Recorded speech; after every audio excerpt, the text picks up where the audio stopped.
From the start of April to the start of August, I have been away.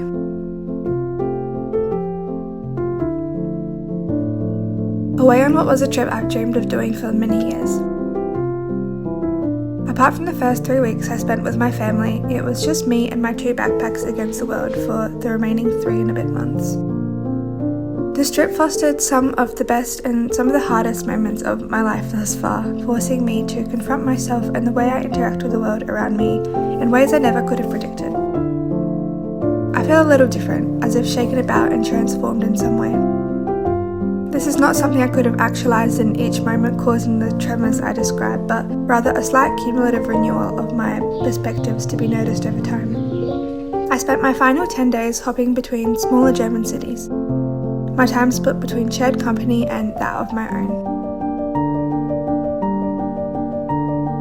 I was beginning to conclude and synthesize everything that I had experienced, but any time I tried to put what I felt into words, I struggled. And I'm still struggling to do so right now. I've been home for 2 weeks now, and now that I've kind of started to settle back into normal rhythms, it genuinely feels like I was away for probably 2 weeks all up, but somehow also lived countless lifetimes in that time as well. We've been hearing so much more about solo travel lately in the media, and I think it is fantastic and I will highly recommend it to anybody, but I found myself and others around me asking why, which is what prompted this video in the first place. I couldn't properly reflect on what my trip as a whole meant to me while I was away because I think I just got very good at being in the present moment, which is something I'll touch on a little bit more later. But only now that I've been able to settle back into regular life a little bit more and kind of detach myself from travel have I been able to piece together my thoughts well enough to put them into a video and share them with you. I bought this beautiful handmade journal within the first few weeks of my trip and sent it home with my family, and knew that I wanted to fill its pages with photos from Europe and the remainder of my trip, however long that was going to be. Kind of as a keepsake, but as I've been sorting through photos to put in this journal and also reading back my entries from this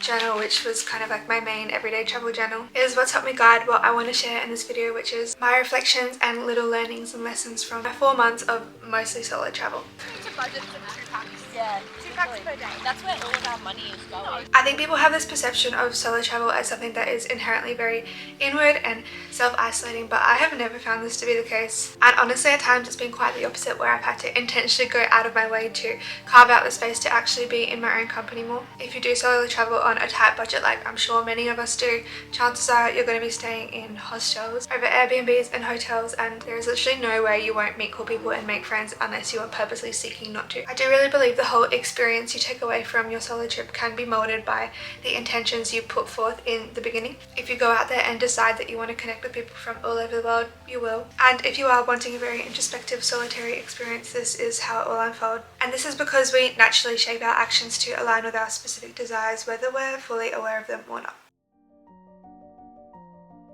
I've met genuinely some of my favourite people that I've ever encountered on this trip and had to say goodbye a few days later. I think because travel takes away some of the pressure that might come with other situational contexts, you're able to be a lot more open and vulnerable with the people that you meet, which means that you can end up connecting and forming bonds much faster than you might in other circumstances. You also end up spending a lot more time with these friends in shorter, more intense spurts, and get to share experiences that you wouldn't have shared with anybody else. As sad as it is to have said so many bittersweet goodbyes over my time away, I think I've learned to be receptive and appreciative and embrace these connections and friendships for what they truly are, which is an opportunity to share parts of both of yourselves and experience the joys of travel and discovery together, even if just for a moment or a few days. Everyone is on their own path and their own itinerary, and if you're lucky or,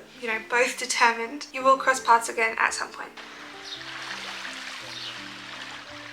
In earlier parts of my trip, I would get a little bit stressed about not having my next steps planned. As exciting and as exhilarating it was not knowing where I'll be going next or what I'll be doing in the next few weeks ahead, I think I still wanted some sort of outline to help me budget and kind of predict what I might be getting myself into. But looking back, if I were to have plans so far ahead, so far in advance, I wouldn't have even had the capacity to imagine half of the experiences that I was able to have. I wouldn't have even known I had the chance to volunteer in hostels or to visit places and towns I'd never before heard of, or meet people people that I really enjoyed meeting. I think sometimes we might struggle to comprehend just how well things can turn out if they look different to what we might already know, simply because they might be beyond our existing expectations or what we might be able to conjure up in our minds. Anytime I felt stuck or lost, and then instead of stressing myself out about it and simply letting myself trust in both myself and in the divine timing of everything, things have ended up unfolding in ways that I couldn't have possibly imagined, and I'm so grateful that I didn't have every single little part of my trip planned and let myself kind of succumb to the beautiful unknowns that tend to come to you when you travel solo.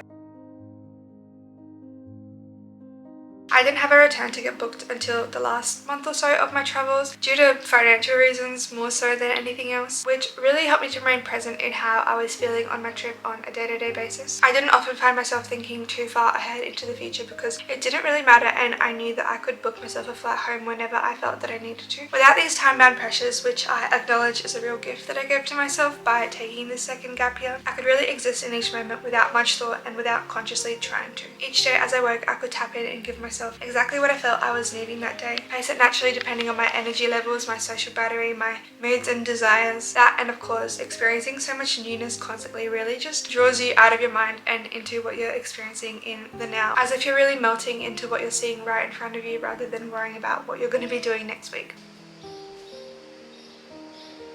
When you travel, you're exposed to so many new situations, environments, people, atmospheres, routines, cultures, just a lot of variation from your day-to-day life at home, and I think this really helps you to see, or often forces you to confront all these different aspects of yourself and your own personality. I found it really interesting to see my different interests and varying levels of extroversion compared to introversion come out when I was in different situations, and it kind of helped me to solidify what parts of my identity were more permanent and might need to be nourished versus what parts were more fleeting, more transient, and maybe less important to me. And I spoke about this a little bit more in the video from Podgorica that I uploaded. I think we've all heard the saying that wherever you go, there you are, and that just proves itself to be true time and time again when you're solo traveling. I think as I left, I was hoping that travel could be some sort of escape from some of the tougher questions that I was facing within myself, and this was not at all the case, and if anything, I could just feel so much stronger the things that I initially wanted to avoid. I think when you start to find the strength to acknowledge the parts of yourself and your life back home that are not perfect and learn to exist alongside them rather than try to fight them, they become a lot less all-consuming and impactful on your day-to-day. Bad days will also happen no matter where you're going, no matter who you're with, no matter how beautiful the view in front of you is. There will be things that don't go as planned or things that will upset or irritate you, and of course some days you'll wake up with this dreaded sense of heaviness for no reason at all, but it really is all part of the journey. And a big thing that I've taken away from this learning is that a bad experience or a bad morning doesn't have to constitute a bad day, and a bad day doesn't have to constitute a bad week or a bad trip overall. That being said, no matter the difficulties that will come your way, travel really helps you to find out just how capable you are being adaptive in different circumstances. And I think you build a lot of strength and independence within yourself in this way. Being this far from home means that you can't just run back to comfort whenever you feel the need to, but instead have to confront the situations as they come up. And I feel like I've just built a lot of trust within myself, knowing that I can withstand and look after my own needs on my own account. One of my favourite things about my whole travel experience was realising how little it took for me to be happy and to feel like I belonged within countries and communities and just within myself as well. I carried around the same backpack with the same items, wearing the same outfits, barely buying anything for the majority of my trip. I was the most frugal and the least materialistic that I've ever been in my life, and didn't find that it added or took away from my trip at all. All it really took for me to be comfortable and happy in a place was A, the people that I connected with, B, some sense of awe or wonder or learning or appreciation in the new places that I was visiting, and C, an ability to return to a sense of internal safety or comfort when I felt I needed to, which usually could be fostered by just engaging in different hobbies or habits that help make me feel centered.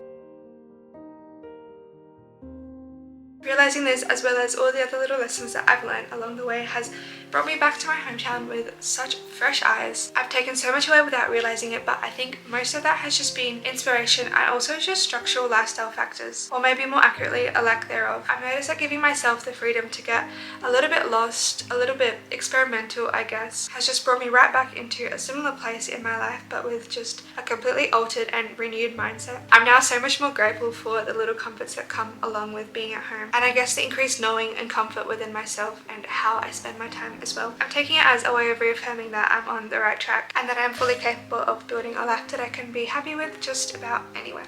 Thank you guys so much for watching this video and my other travel videos too if you have been keeping up. This wasn't my first solo trip, so I will say that I had a pretty decent base to start off with, but this is by far the longest that I've been away on my own before. There's so much more I could talk about, but again, it is quite difficult to put into words, so if you have any specific questions or any points in particular, I can definitely go into more depth in the comments. If you enjoyed and want to stick around, I would love for you guys to subscribe and to support my channel, but otherwise I hope you have a great day wherever you are and whoever you are, and I will see you in another video soon.